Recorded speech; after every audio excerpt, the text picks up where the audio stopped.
I am giving away three 5% pieces of myself to the main event coming up next month at the World Series of Poker. All you have to do to enter is go to clpgiveaway.com, clpgiveaway.com, and the link is in the description, and enter. There are several things that you can do to get additional entries, including being a CLP subscriber, but check it out for your chance to win a 5% piece of my main event action. Let's go to an old caller, old friend, one of my first CLP subscribers from back in the day, a longtime subscriber, Dave in New Jersey. Hello, Dave. You're up next. Hey, Bart. How's it going? Just speak up just a little bit, Dave. Yeah, can you hear me now? Yeah, a little bit. And Dave, you've been around for a long time. You heard those two calls. That's crazy, huh? Yeah, I think the second call wins so far over the first caller. Really? Because it's just nuts, right? It'll be hard to have to talk about a hand and keep the interest that those two stories kept. So Dave has a hand here, and what I'm going to do is this is going to be one that's structured hand analysis, but Dave had emailed this hand in to me, and I did the structured hand analysis just in an email back to him, and then I did the math wrong actually really quickly, and Dave said, wait, I think you did the math wrong here, which I did. But it then got me thinking as I thought about this hand of kind of a new concept that I want to talk through. And this will actually be from your opponent's perspective, Dave, and this is why I wanted to take this call. So Okay. set this one up here. Where are we playing out of? Okay. 2-5 Borgata. All right, so 2-5 Borgata. That's your regular game, right? Oh, yeah, and of course, Dave took us out, Michael and I, to a nice dinner when we were down in Borgata. What is that, 2 months ago or something like that for the meetup. That was fun. Yeah. The 8160 people are still waiting for you to come back. Oh, really? Really? They're waiting for me to come back, huh? Oh, okay. Keeping the seat open for you. Oh, okay. Well, maybe I'll get back there. All right, so 2-4 at 5 Borgata. How deep are you?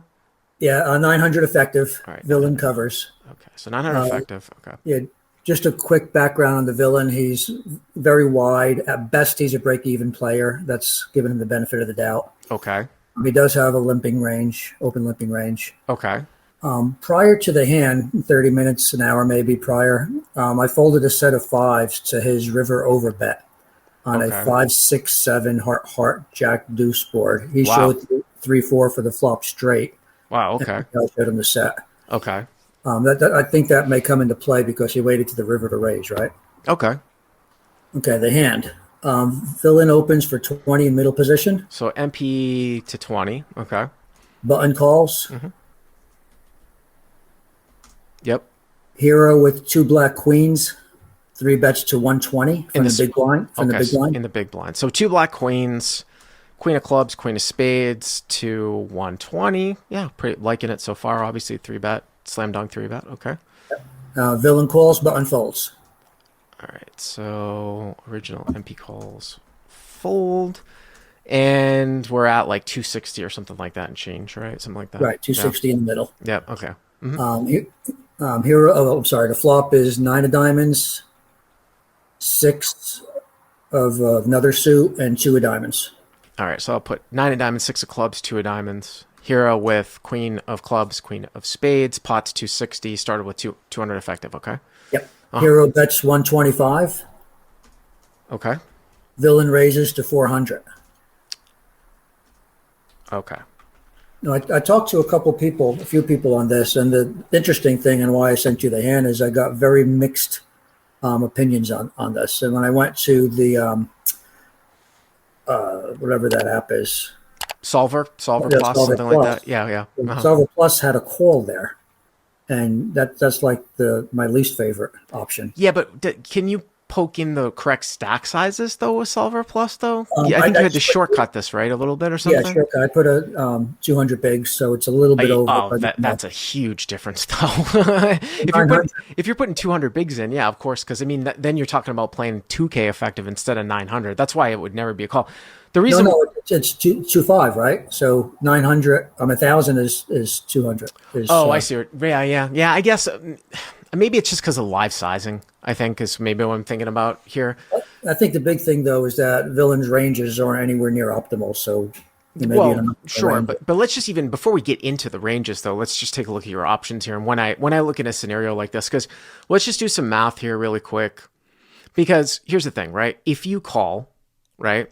So if you were to call here, the pot would be 1,060, and you've already put in 520. So you'd have like, and you started with 900, so you'd have 380 left, and the pot would be 1,060, right? Yes. So I don't really see how that's even an option to call here because, if you just shove back over the top all in, he's going to be getting like 3-1. It's just, I just think I think you're pretty much in a situation where this is a shove or fold. Maybe if you were a little bit deeper, and we haven't talked about playing like a weird stop and go, like sometimes there's a case to be made for playing a weird stop and go in a given situation where you just want to like burn off like a non-diamond turn in this particular case, but I just don't see that off of this stack size when the pot's going to be 1,060 and it's 380 for you to call. So let's just assume that it's a shove or fold. Okay. Great. So like, as I said in the email, if it is a shove or fold, what I think is the best thing to do is treat the MP's raise us all in, right? Because you might as well, because you're either going to shove or fold. So if the MP's raise us all in and you had put in 120 pre-flop and then 120 on the flop, leaving 7, so you put in 250, so you'd leave 650, right? So it'd be like you have 650 behind. So it's like, so 400, 385, 785, and then it's probably like 1435, 650 for you to call, right? Something like it's like 1165 divided by 675. So I'm getting like 2 to 1. Yeah, you're getting about 2-1. That's what you're getting about 2-1 here. Like on it, maybe just slightly less than 2-1. It's very, very close. So, 2-1, you need 33% equity. That's just one of these things where when you're in a situation where you get raised and because of stack sizes, you're in a shove or fold scenario, you just treat the opponent as all in. Okay. So let's just say that you're getting 2-1, right? So you need 33% equity. Now, what I'm going to do here on the side, and then hopefully I'll cut it in, but I just added this, is I just want to, before I even get to Cruncher here, let me go back so that everybody sees here. Well, let's just put it into Cruncher here, just so that everybody can sort of see. And obviously this is Poker Cruncher for Mac, right? I mean, there's nothing that's really magic about this. I mean, this is just an equity calculator, and it just does the combos, and you can put in a range, and then you get a weighted average. So I put in your black queens, and it's 9-6 deuce with 2 diamonds. I sort of teach some sort of shortcut techniques to sort of do stove in your head in a given scenario here.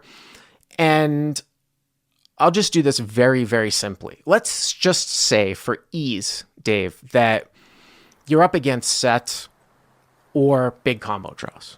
Okay. So if you're up against a set, how much equity do you have?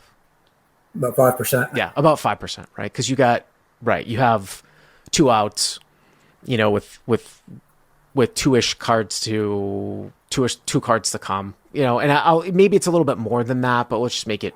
Yeah, but I could do 5 in my head a lot easier. I could do 6. Absolutely. And then, of course, if he's got big combo draws, I think the simplest thing to do, because a big combo draw, like a 15-out draw, and I'm going to consider like a 12-out draw, let's just say that that's like 50-50. Like you're flipping against a big combo draw, like the weighted average of a big combo draw, right? So if this guy were to have half value where you're 5%, and then he has half gigantic draws, how would you figure out your equity if they were equal combos?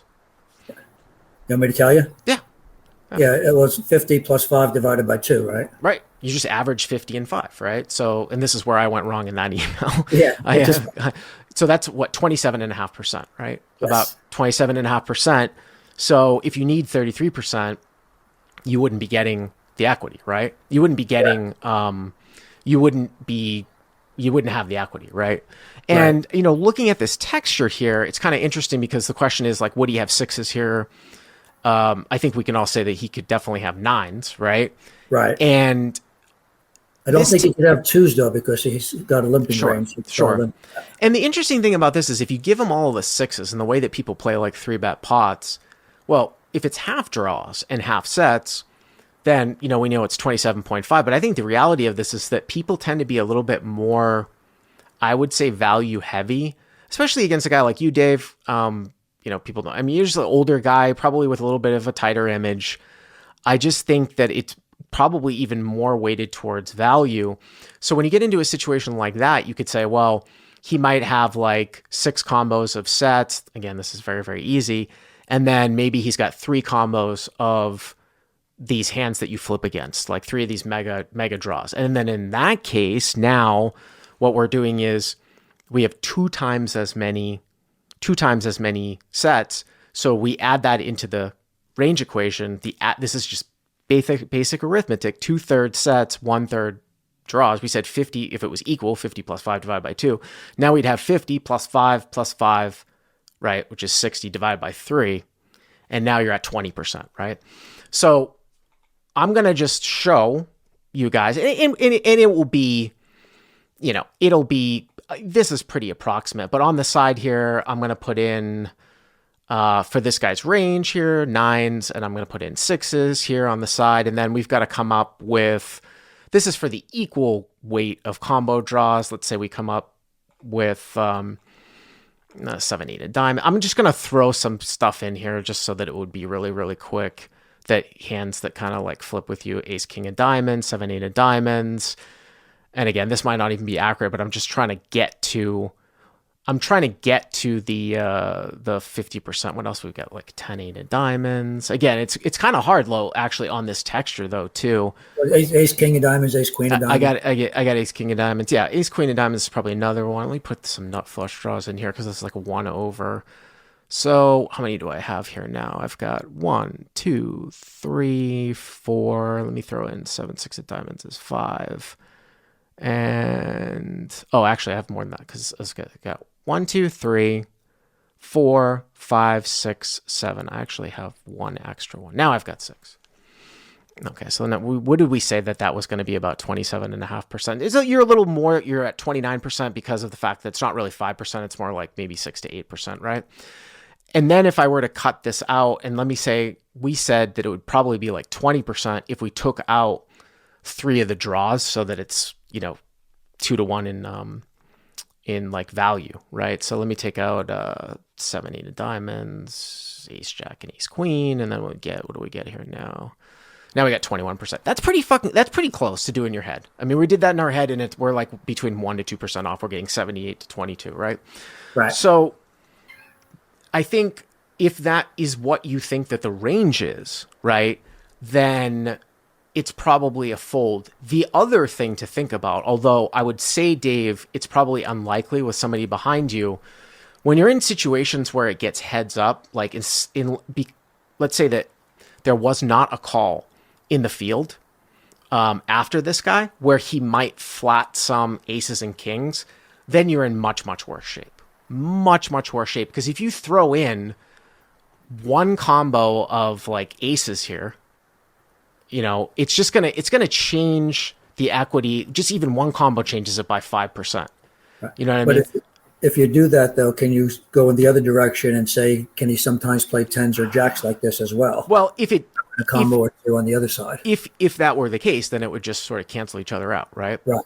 But I think it's much more likely in a heads-up scenario that it might be some overpairs or something like that.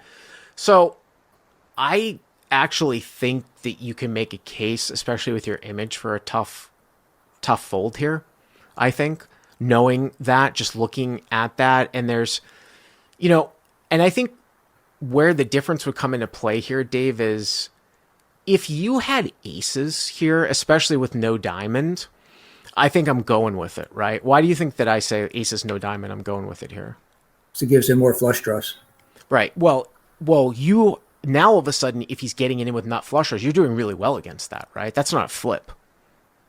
Right. if you have aces no diamond and you're up against ace queen of diamonds, you're 65%, right? Yes. You're If you whatever it is, right? yeah. Now, one of the things that can be a little bit tricky is if you have aces with a diamond, we always say, oh, it's good that we have a diamond. It's good if we have a diamond in our hand with aces with a diamond if we're not in an all-in situation where we're not thinking about continuing. Well, I Like, think even queens with a queen of diamond, I think that becomes an easy fold then.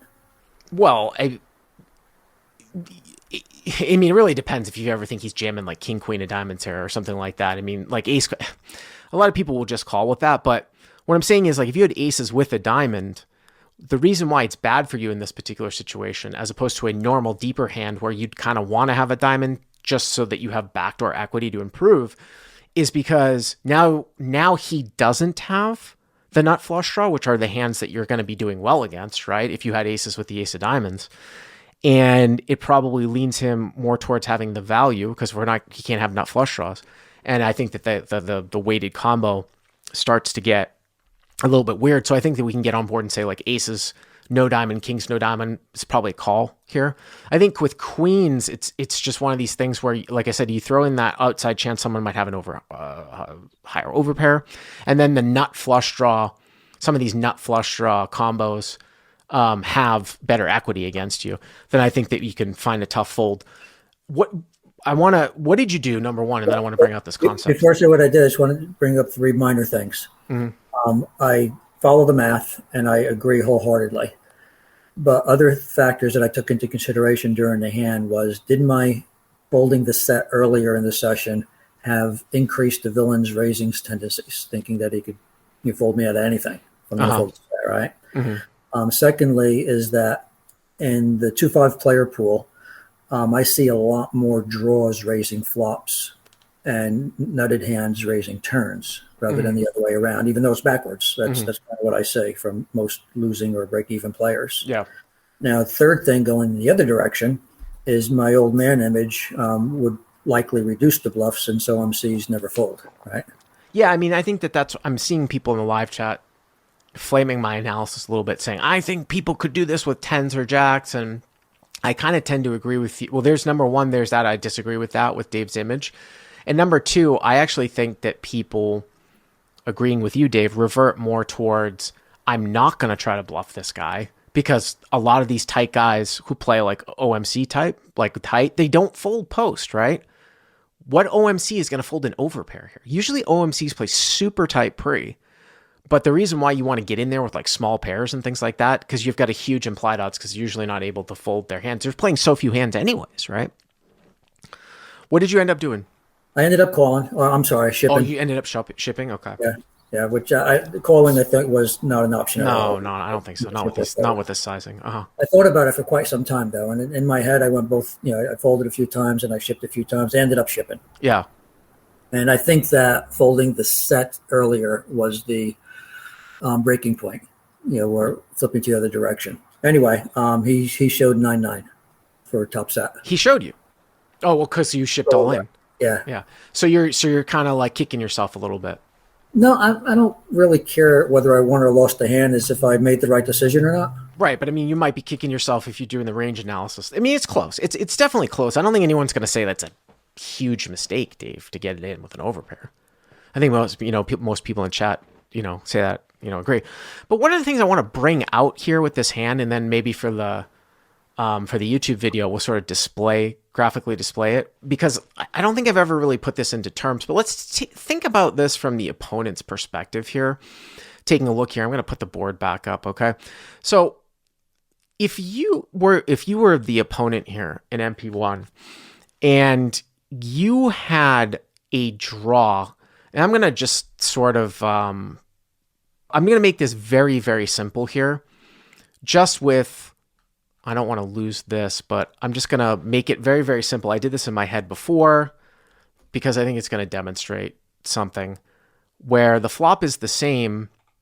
It's 9-6 deuce. And let's just say that the pot is $100, same setup, but the pot's $100 and the villain has $200 going to the flop. So 2 SBRs post flop.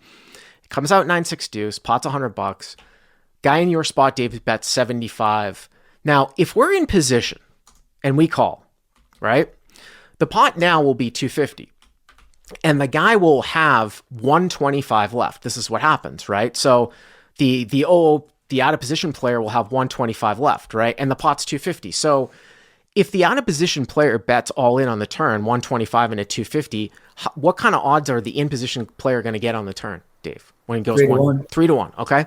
So if you're in position and you have a 12-out draw here on the flop, and you choose to just call on the flop, you're going to get priced into an all-in on the turn, right? Right. Okay.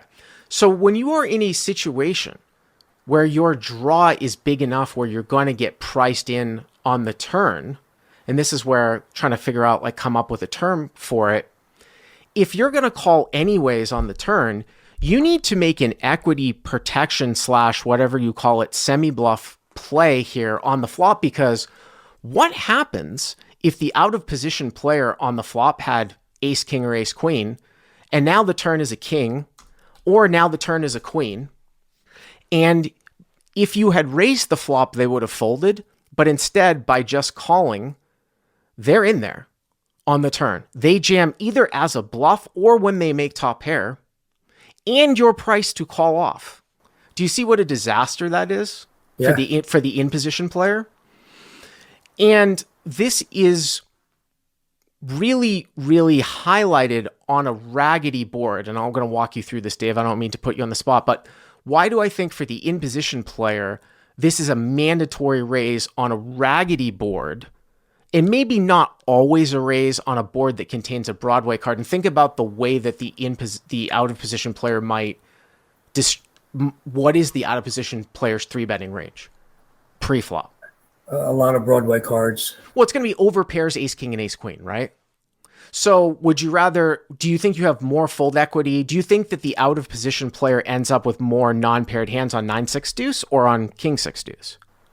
Non-paired hands, 9-6 deuce. 9-6 deuce. So that's why you would always want to make this play on a ragged board, because there's going to be more misses from the guy putting in the 3-bet from out of position. So again, just to sort of like simplify this again, just if you're in a situation where you have a draw and this is going to 12-out plus draw, going to the flop where there's only 2 SPRs left, and you're going to get priced in on the turn, then you should be jamming now on the flop. Whether you want to call that equity protection / semi-bluff, but it is an absolute disaster for you to call, and that it's a disaster for you to go call, and have the guy bluff a hand on the turn or make his top pair. It doesn't matter, but it's a disaster for you to face a bet on the turn, with the one little caveat if you specifically had like ace, king of diamonds. But if you had a hand like 7-8 of diamonds, if you had a hand like 10-8 of diamonds, right? Something like that, where you have no showdown value, it's an equity disaster for you if you're the in position player and you do not drive the guy out of the hand, right? Can you make the same case with a small overpair like 10s and jacks for equity protection? Well, I think 10s and jacks are a little bit different, because you can say that you're going to call off on a non-ace or a non-king turn. The only time that you can make that case is if the guy was just playing entirely face off and he was never going to put money in unless he made his card on the turn.